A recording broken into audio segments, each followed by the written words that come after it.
In this video, we're going to explore how we can program our minds, how to take significant control over our lives, and the key principles to shaping ourselves. We'll understand how to see life through rose-colored glasses or paint your life in whatever color you choose. And we'll discover how simple and natural this process really is, why so many of us haven't realized it before, and how some people seem to do it effortlessly. First, we're going to understand that the mind works much like software, where we run a program almost all the time on autopilot, based on predefined premises that have been previously introduced. And I say on autopilot, because being present in the here and now is quite challenging for most of us. The majority of our actions are carried out in energy-saving mode, but it goes even further. We often act based on non-rational premises. We are programmed by a collective unconscious that has passed down beliefs to us, and ultimately, we have absorbed an entire culture without question, unthinkingly, and without reflection. Based on these premises, we run our mental program on autopilot. And what's the result? A widespread collapse in fundamental areas of our lives. Stress and anxiety have become the great afflictions of the Western world, along with an endless list of existential crises that we find ourselves trapped in today, including the rising number of separations and divorces. Essentially, the input determines the output, and this input is primarily made up of beliefs. If the input determines the output, then having positive beliefs, such as seeing the world as abundant, full of opportunities, kindness, solidarity, beauty, peace, and continuous improvement, shapes our perception of reality. If I step outside and see opportunities, have people to connect with, enjoy abundant food, take hot showers daily, and much more, then my mindset will reflect this abundance. As a result, I will project a world full of possibilities, and my output will be deeply rewarding, manifesting a loving home, fulfilling relationships, joy, mental peace, positivity, energy, health, and overall well-being. But if the input is negative, if I hold limiting beliefs that have been implanted into my psyche without any filter, then my perception of reality will be completely different. If I believe that the world is an unsafe and dangerous place, or that I need to have a lot of money, status, or power to be someone, or that I must have a partner to be happy, then I am operating under false assumptions. None of these beliefs are empirically true. If this is the input, then I will project a world that feels difficult and dangerous, immersing myself in fears, insecurities, complexes, anxiety, frustration, loneliness, anger, and emotional dependence. And what will the output be? The natural consequence. Most likely I will manifest stress and anxiety-related illnesses, financial struggles due to a lack of awareness in recognizing real opportunities, and difficulties in personal and professional relationships due to ego-driven, combative attitudes or emotional dependence. As we've seen in the Enneagram video series, for example, Enneagram Type 8, with low awareness, tend to project the world as a battle for power to protect themselves from the vulnerability they feel. Their basic need is to gain power in order to feel in control. Similarly, Enneagram Type 6, with low awareness, see the world as a dangerous place, which leads them to feel insecure and distrustful. Their basic need is to obtain certainty and security. The path of personal and spiritual development helps them increase their awareness, leading them to adopt a more wise and adaptive life strategy. This is the key to the wisdom of the Enneagram, as we've explored in the video series. I'll leave a link in the description below. So we understand that human beings are programmable systems. If we review the input we carry within, we can project a world that aligns with it, and therefore manifest and materialize what is inside of us. What's inside is what's outside. We can work in two directions. We can either program new features or reprogram the existing ones, that is, overcome limiting beliefs. In another video, we've already talked about how to reprogram ourselves and overcome limiting beliefs, and I'll leave a link to that video in the description below. In this video, we're going to discuss how to program new features, how to design the reality we want to project, so that we can finally manifest rewarding outputs. Once again, we attract what we are, not just what we desire, no matter how much we desire it. Your vibe attracts your tribe, and much more. We start from the idea that we see the world and project reality through what we could describe as lenses, glasses with a filter. In other words, we see reality in a biased way. Each person perceives the same reality in a highly subjective manner. There are as many realities as there are people. The good news is that we can configure ourselves, and this works both for good and for bad. We can introduce good input or bad input. This is how we build or destroy ourselves. And we can replace bad input with better input, carefully crafted and reflective. that will give us more satisfying results. So the power lies in configuring the input reflexively. This, to a large extent, will give you great control over your life. You can design the reality you want to project. You can paint life in whatever color you choose. If we understand that we have a huge margin for configuration, even if it's not unlimited, it's crucial. Understanding that we have access to our own configuration allows us to be productive, rather than simply reactive to external events. I can choose and transform my thoughts. I don't have to believe my thoughts, as we've seen in the video on learning to meditate. Just because I have a negative thought doesn't mean I have to follow it and let it lead me down the path of bitterness. If someone disrespects me today to the point of upsetting me, I don't have to believe the interpretation I've given to the event itself. I can either manage it, perhaps by ending a relationship or making a change in my life, or I can understand and accept it, acknowledging that I might not take action, but accepting that the situation will likely continue.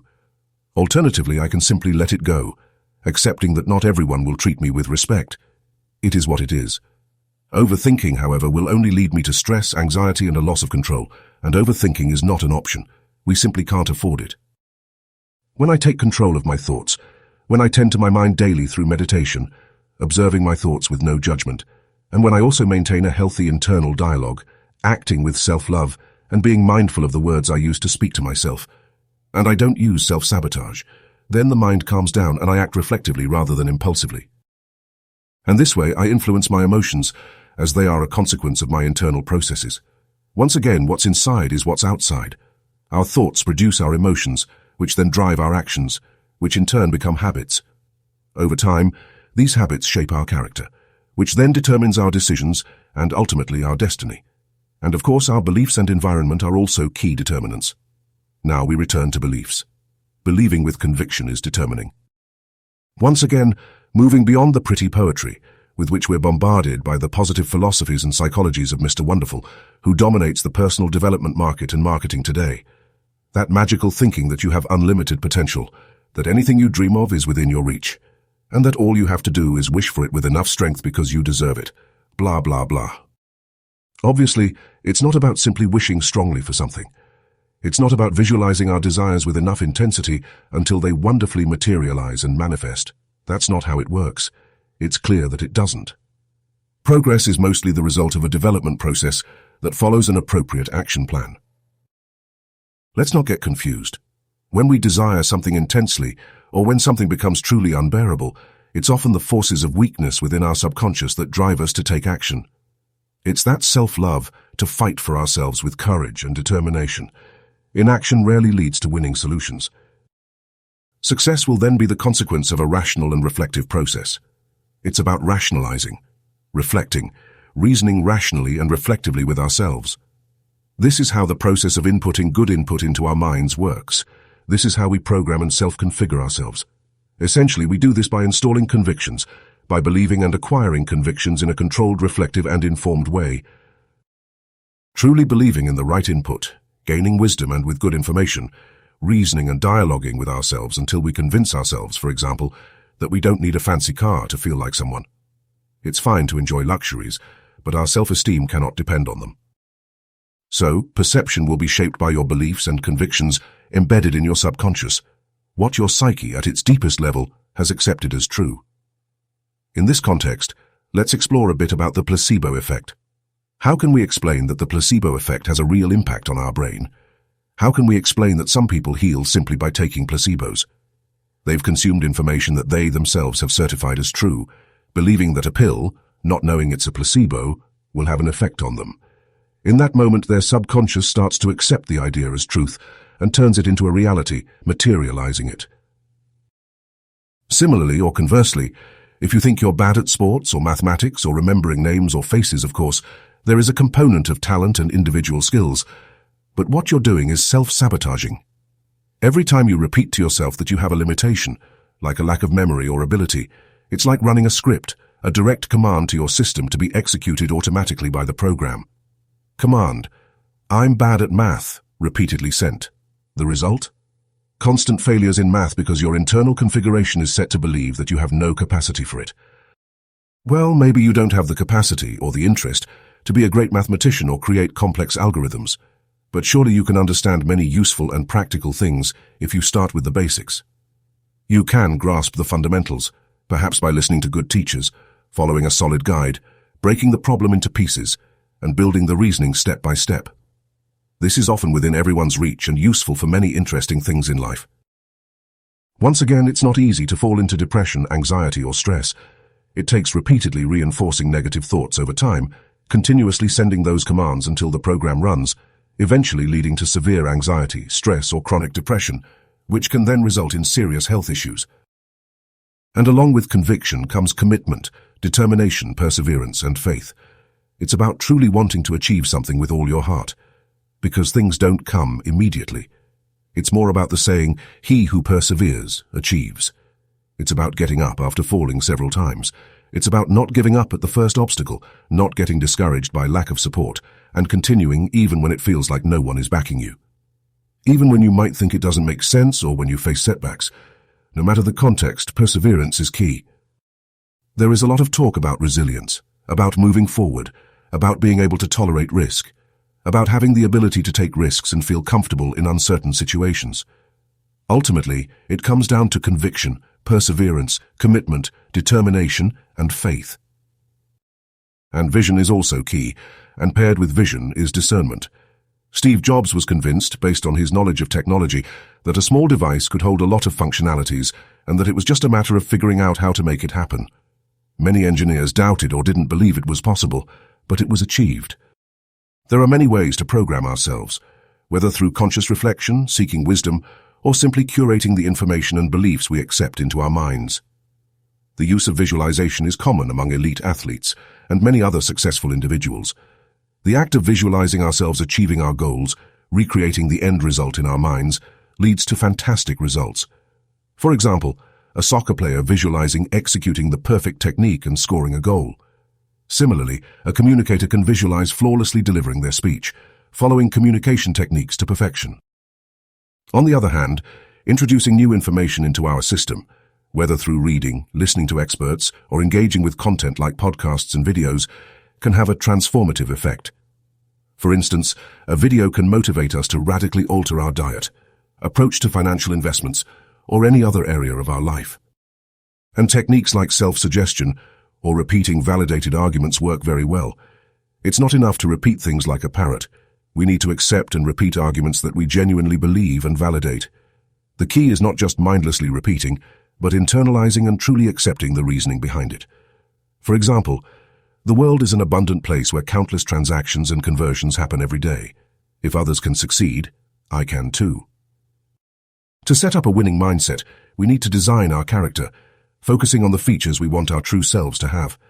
The best version of ourselves should be based on our abilities and a process of introspection and self-awareness. It's about becoming who we truly are. While our circumstances, like biology and personality, are crucial, there is still a huge margin for empowerment and shaping through intentional configuration and design. This is what true personal development is all about. It's the process of Jung's individuation, the process by which an individual decides to cultivate their talents, bring out what they truly are, and become the person they are meant to be. The hack is truly here. It's about convincing myself that I am a healthy, capable person in an abundant and benevolent environment that is supportive, just, and fair. You establish a success configuration, not one of self-sabotage and blockage. You either build yourself or destroy yourself. If I configure myself as a talented person with the ability, feeling abundant, full of potential and deserving of my success and life goals, and I act accordingly, meaning I venture out without fear of failure, interpret the bumps along the way properly, not as failures. Ultimately, I follow the path of personal development as we described in the video with the guide, where true confidence is gained. I will manifest the results I want, attract the right people, discern the right opportunities. And this is today's proposal. If you think you have bad luck, you'll find bad luck everywhere. If you think someone doesn't love you or you get paranoid about people being unfaithful, you'll find signs of infidelity all around you.